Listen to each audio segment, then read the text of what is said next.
ऐसा नहीं कि बिजली के मामले में हम पिछड़े थे। हमारे प्राचीन काल के जो साइंटिस्ट थे, जिन्हें हम ऋषि कहते थे, उन्हीं में से एक सबसे महत्वपूर्ण नाम है अगस्त्य ऋषि का। अगस्त्य ऋषि, जिनका उल्लेख रामायण और महाभारत में भी आता है।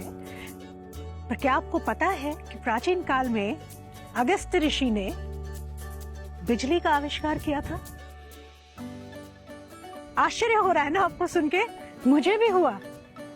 लेकिन अगर आप अगस्त्य संहिता पढ़ें तो उसमें अगस्त्य ऋषि ने विस्तार से वर्णन किया है एक ऐसी पद्धति का जिसे आज पूरी दुनिया बैटरी के नाम से जानती है। ऋषि अगस्त्य के तरीके से बैटरी बनाने का प्रयोग जब हमारे आज के साइंटिस्ट ने किया तो वो पूरी तरह से सफल हुआ।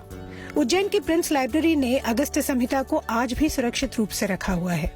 यही नहीं, प्राचीन काल में ही इलेक्ट्रिक बैटरी के जरिए तुलसी से चार्ज किए हुए पानी का इलेक्ट्रोलिसिस करके हम मेडिकल ओजोन बनाते थे। कैलिकट के बेजल मिशन ने इसी ओजोन बनाने की तकनीक को लेकर इसे यूनिवर्सिटी ऑफ बर्लिन के एक प्रोफेसर क्रिश्चियन फ्रेडरिक शॉनबाइन के नाम से पेटेंट करवा लिया। और इसके काफी बाद 1896 में निकोलस टेस्ला, जो कि वैदिक साइंस से बहुत प्रभावित थे, उन्होंने ओजोन जनरेटर बनाया और अपने नाम पे पेटेंट करा के टेस्ला ओजोन कंपनी स्थापित की। हमारे देश की और हमारे लोगों की यही त्रासदी रही है। अगस्त्य ऋषि के आविष्कार का नाम विश्व के इतिहास में दर्ज ही नहीं हुआ। लेकिन अब इनोवेशन, पावर सेविंग और रिन्यूएबल एनर्जी में भारत का नाम दर्ज हो, इसका बीड़ा भारत के लोगों ने उठा लिया है।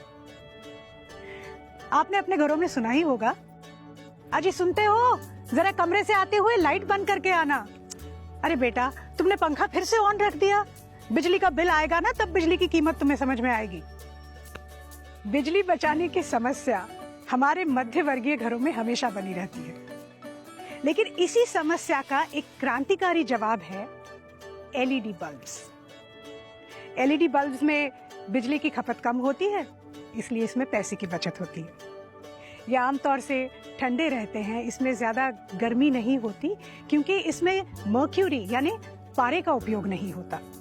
एक नॉर्मल इनकैंडेसेंट बल्ब जो होता है उसके मुकाबले ये 40 गुना ज्यादा चलते हैं। मतलब जहां साधारण बल्ब 1000 घंटे चलता है, वहीं पे एलईडी 1,00,000 घंटे चलता है।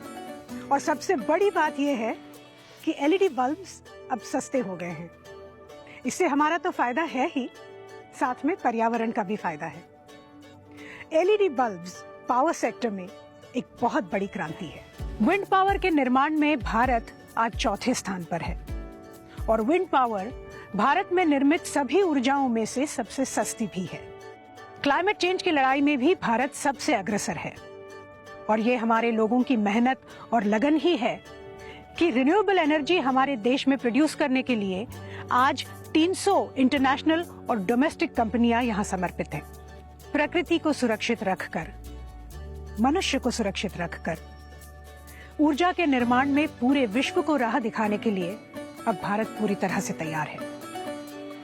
जब समंदर में एक लहर उठती है तो उसे कोई नहीं रोक सकता। अगस्त्य ऋषि को इतिहास में अपना स्थान तो नहीं मिला, लेकिन भारत को अब एक नया भविष्य बनाने से कोई नहीं रोक सकता। ये थी भारत में ऊर्जा और बिजली की बात, आपकी बात, मेरी बात, हम सब की बात, भारत की बात। मिलजुल के और खुल के सच्चे भारत की बात।